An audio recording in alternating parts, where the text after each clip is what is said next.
반갑습니다. 이번에는 그린 스포츠를 말씀드리겠습니다. 올림픽 경기대회에서 환경, 즉 그린 스포츠에 대해서 언제부터 관심을 갖기 시작했는지, 어떤 활동을 해왔는지, 그리고 이번 파리 올림픽에서 행한 일부 그린 활동에 대해서 그린워싱이라는 지적이 왜서 나오게 됐는지 등을 살펴보겠습니다.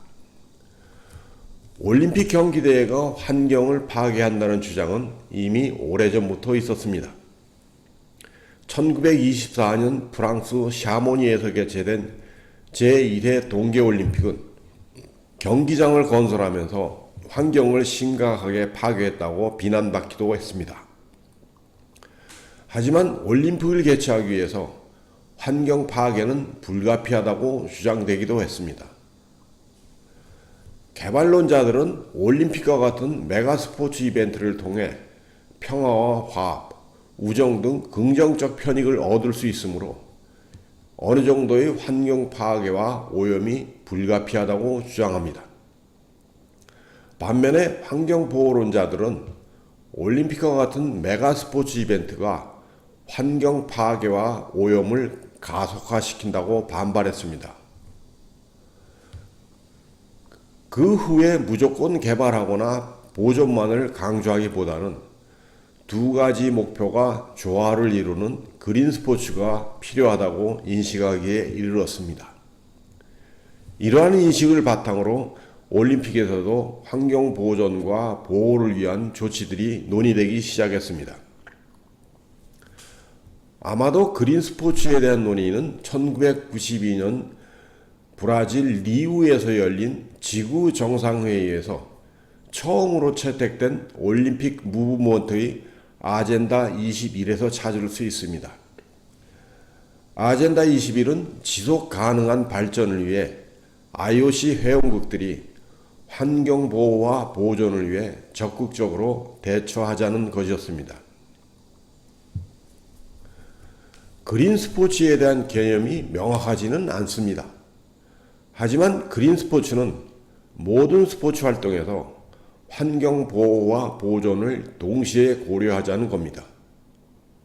올림픽이나 피파 월드컵과 같은 메가 스포츠 이벤트는 물론 프로 스포츠 경기, 스포츠 용품 제조, 스포츠 경기장과 같은 시설 등도 환경과 조화를 이루어야 한다는 겁니다. 그린 스포츠는 생태 발자국과도 관련이 있습니다. 생태 발자국이라는 말은 1996년 마티스 베커 네일걸과 월리엄스 리즈가 쓴 우리의 생태 발자국이라는 책에서 최초로 등장한 말입니다. 환경보호론자들은 반드시 읽어야 할 책입니다. 생태 발자국은 인간이 살아가는 데 필요한 의식주 등을 생산하고 소비하기 위한 자원과 이를 폐기하는 데 들어가는 비용을 토지로 환산한 겁니다. 이를 생태 발자국 지수라고 합니다. 생태 발자국 지수는 글로벌 헥타르라는 토지 단위를 사용하고 1인당 글로벌 헥타르로 표현합니다. 보고서에 따르면 지구가 기본적으로 감당해낼 수 있는 면적은 1인당 1.8 헥타르라고 합니다. 전 세계에서 20%의 선진 국가들이 지구촌 자원 중 86%를 소비하고 있다고 지적되기도 합니다.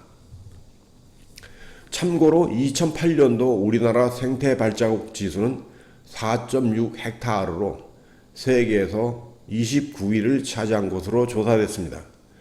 세계 평균에 비해 약 1.7배나 더 높습니다. 생태 발자국 지수가 뜻하는 것은 지구상에서 인간이 소비하는 모든 자원의 사용을 제한하고 아끼자는 겁니다. 환경 파괴와 오염을 줄이자는 겁니다. 이를 위해서 자원 낭비를 최대한 줄이고 자원 고갈과 환경 파괴, 환경 오염을 막아야 한다는 겁니다. 이 같은 생태 발자국에 대한 관심이 확산되면서 모든 스포츠 시장에서도 환경을 중시하고 친환경적으로 성장하고 발전해야 한다고 인식하기에 이르렀습니다. UN 환경개발회의, 즉 UNEP에서는 스포츠와 환경 프로그램을 만들어 스포츠를 통해 환경에 대한 인식을 제고하기로 했습니다. UNEP에서는 주요 스포츠 이벤트와 스포츠 용품, 경기장 등 시설들이 환경을 어떻게 보호하는가에 대해서 관심을 가지기 시작했습니다. UNEP 환경보호 전략은 세계적으로 많은 사람들이 모이는 올림픽과 같은 스포츠 이벤트와 프로스포츠 경기들이 환경에 미치는 영향을 올바로 인식시키고 환경 친화적인 스포츠로 발전시키는 겁니다. 스포츠가 곧 환경이라는 인식을 심어주는 겁니다. UNEP는 미래 세대들이 보다 쾌적한 환경으로 양질의 생활을 누릴 수 있도록 환경을 보호하기 위해서 IOC와 제휴했습니다. 1994년 IOC는 올림픽 헌장에 올림픽 경기에서 스포츠와 문화에 이어 환경에 관한 이슈도 포함시켰습니다. 1995년 스위스 루이지애나에서 UNEP는 IOC와 공동으로 세계 스포츠와 환경에 관한 회의를 개최했습니다. 그 후 UNEP와 IOC는 스포츠와 환경 관련 회의를 열어 올림픽을 통한 지속발전 가능한 세계를 만들어 나가고 환경 문제를 해결하기 위해서 계속 노력하고 있습니다. 다음은 주요 국가들이 올림픽 경기대회를 개최하면서 실시한 그린 스포츠 사례들입니다. 대표적인 것 몇 가지만 말씀드리겠습니다. 첫째, 1994년 노르웨이 릴리함메르에서 열린 동계올림픽 경기대회가 그린 올림픽에 대한 시발이라고 주장됩니다. 노르웨이 올림픽 조직위는 환경에 대한 관심을 갖고 다양한 활동을 했습니다. 올림픽 경기대회에 참여한 기업들은 가능한 천연 재료를 사용하도록 했습니다. 가장 대표적인 사례가 감자 전분을 이용해서 100만 개의 접시와 300만 개의 그릇을 만들어서 사용한 후에 사료와 퇴비로 재활용했습니다. 둘째, 2000년 호주 시드니 하계올림픽에서 환경에 대한 중요성을 강조하고 실천하면서 환경에 대한 관심사는 올림픽 트렌드로 자리 잡기 시작했습니다. IOC 올림픽 환경 지침을 구체적으로 수행하기 시작한 것은 시드니 올림픽이라고 주장됩니다. 시드니는 그린 올림픽이라는 개념을 도입해서 올림픽 개최지가 결정되기 전부터 그린피스 등 환경단체들로부터 세부적인 환경 지침을 자문받기도 했습니다.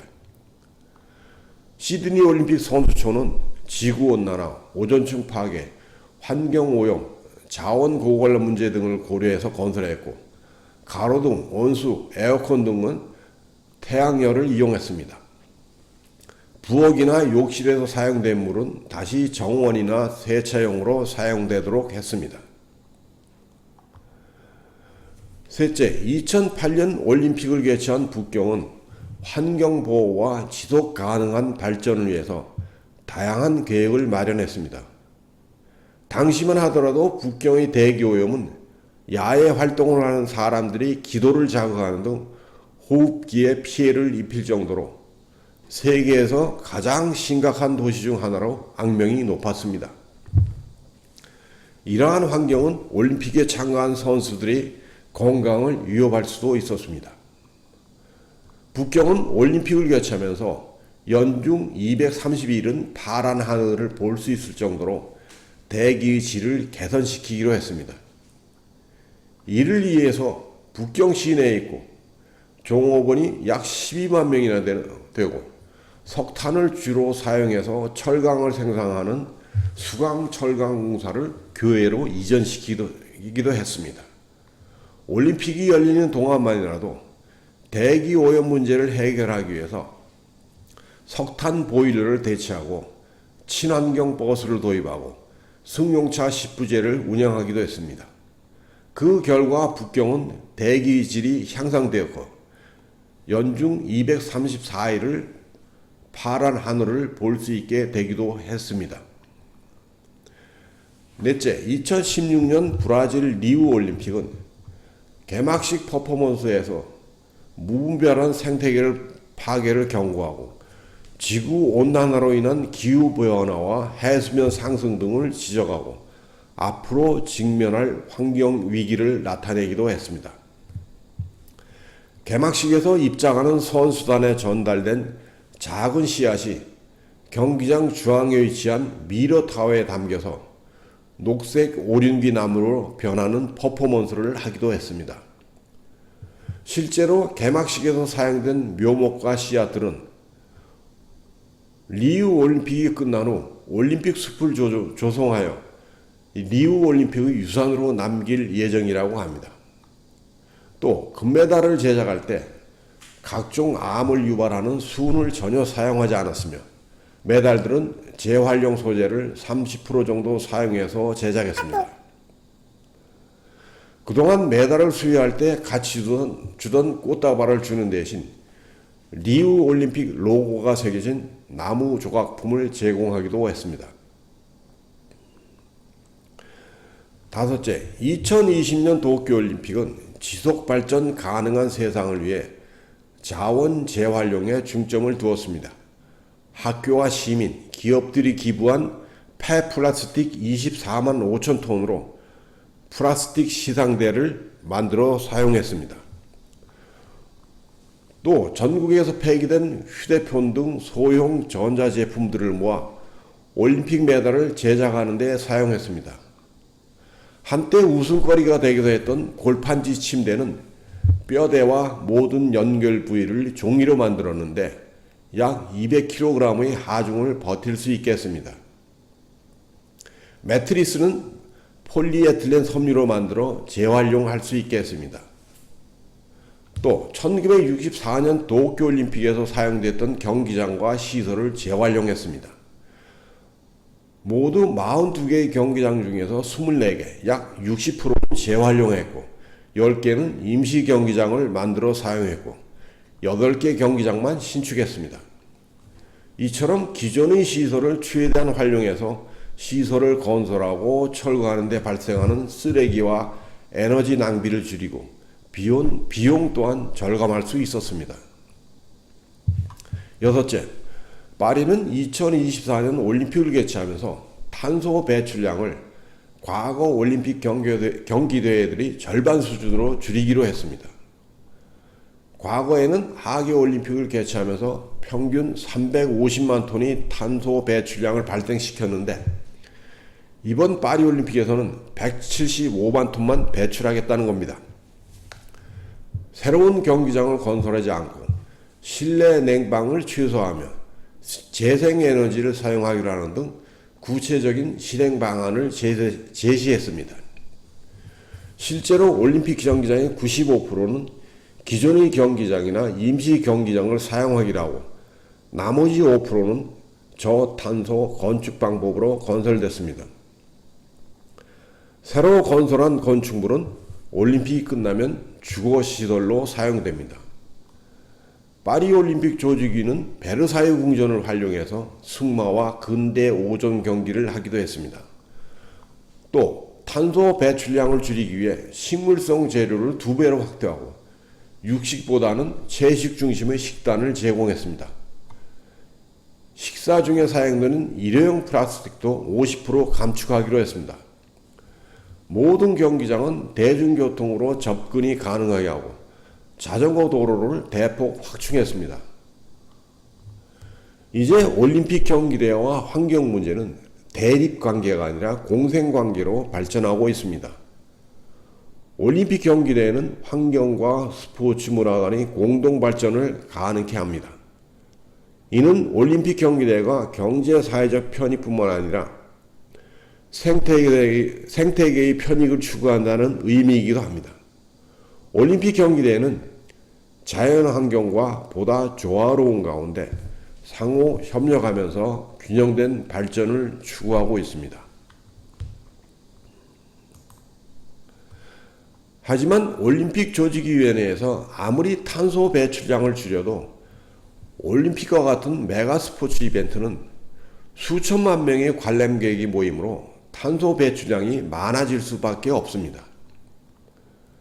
IOC는 올림픽 개최 기간 중 전체 탄소 발생량 절반 이상이 관람객들로부터 나온다고 주장하기도 합니다.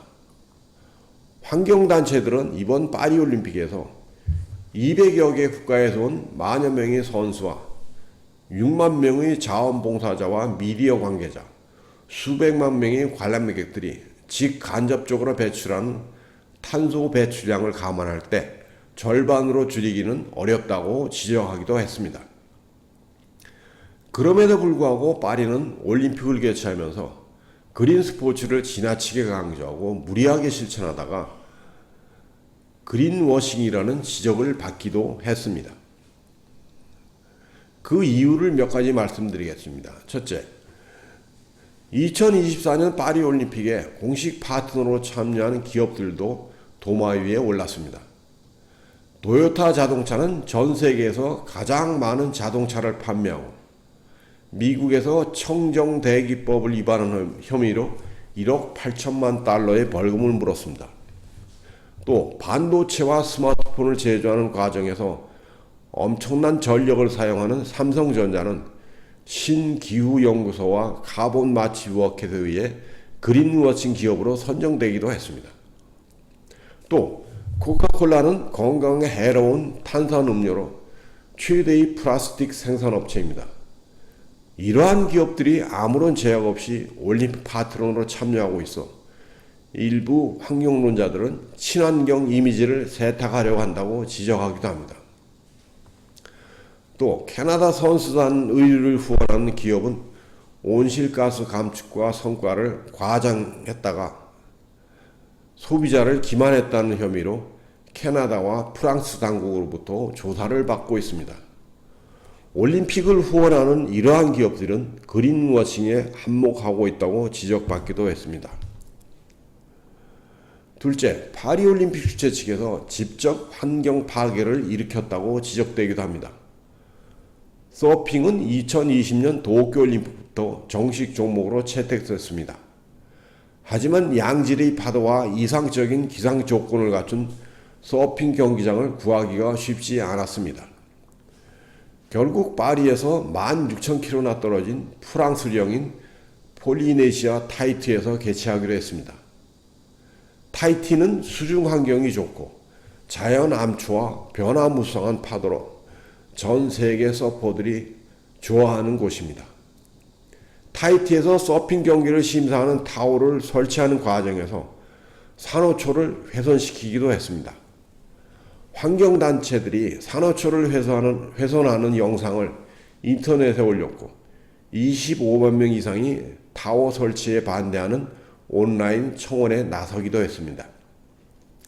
결국 심사 타워 규모를 축소하는 선에서 타협했습니다. 셋째, 파리는 파리올림픽을 계기로 센강을 정화하기에 15억 유로, 우리나라 돈으로 약 2조 2,500억 원이 넘는 천문학적인 예산을 투입했습니다. 조직위는 센강의 수질을 개선시켜 야외 수영과 철인 3종 경기를 치르기로 했습니다. 하지만 비가 내리면서 수질이 악화돼 경기를 연기하기도 했습니다. 파리올림픽 조직위에는 센강 수질은 선수들이 수영하기에 안전하다고 밝히기도 했으나 선수와 관중들의 불신은 사라지지 않았습니다. 스웨덴 선수는 수질 오염을 이유로 기권하기도 했습니다. 파리올림픽 조직위원회는 올림픽을 개최하면서 환경을 지나치게 강조하고 의욕적으로 추진하려다가 역풍을 맞게 된 겁니다. 올림픽을 개최하면서 환경보호에 대한 상징적인 의미와 경각심을 일깨워주면 될 텐데 지나치게 강력한 조치를 취하려다가 지적을 받은 겁니다. 지금까지 올림픽을 경제적 측면에서 몇 가지 말씀드렸습니다. IOC 등 국제 스포츠 기구의 역할과 문제점, 올림픽과 같은 메가 스포츠 이벤트의 사회적 책임과 사회적 자본, 정부와 거버넌스 등은 다음번에 월드컵과 축구 경쟁을 다룰 때 같이 말씀드리겠습니다. 올림픽 경제는 이걸로 마무리하겠습니다. 스포츠 경제 관련 이슈를 일주일에 하나씩 올리려고 했는데 개인적 사정으로 잠시 중단해야 할 것 같습니다. 연말이나 내년에 새로운 주제로 다시 찾아뵙겠습니다. 지난번과 달리 노트북으로 직접 녹화를 하다 보니까 미숙한 점이 한두 가지가 아닙니다. 양해 바랍니다. 또 지루하고 재미없고 딱딱한 내용을 끝까지 들어주셔서 고맙습니다. 감사합니다.